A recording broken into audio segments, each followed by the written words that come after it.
Joel Bitonio talked about just the way the team believes in the head coach and that he'll get things kind of figured out. Here's Joel Bitonio from earlier today.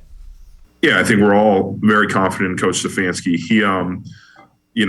He's the same guy. I think this end of the year, there was obviously some things we want to get right, but I couldn't tell if, we won the Super Bowl with that guy or we missed the playoffs. He's so even keeled and he's so day to day with his processes and figuring things out that we're going to be in a good spot. And he understands. I think he talks about, he looks in the mirror first and foremost. What can he do better to put us in a better position? And when the head coach is doing that, the players have to do that as well. You're looking at yourself. What can we do to improve as a person, as a player, and kind of take that field? But I think we have all the confidence in the world in him.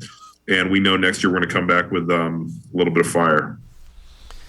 And Ashley, the fact that that the head coach is the same this year as he was last year, players want that. Players want to know what am I walking into each and every day, and it's very telling that Bitonio came out and said that pretty quickly.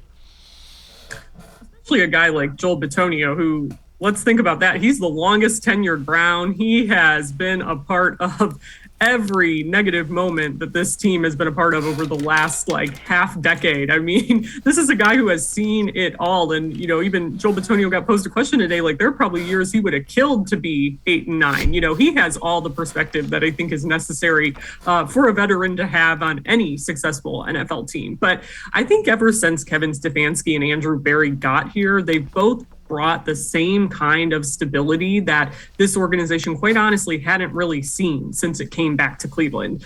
And I just think overall that that's so important. And I think that this year, has the potential, when we look back on it down the road, to have been an anomaly for multiple different reasons. It could have been a perfect storm of injuries and other things going wrong, and the AFC North being such a weird division that ultimately leads to the Browns having the record that they have and being left out of the playoffs. But after, one down year, considering what the Browns were able to accomplish last year, I think it's understandable why guys like Joel Bitonio are still saying they have confidence in Kevin Stefanski and even in Baker Mayfield going forward.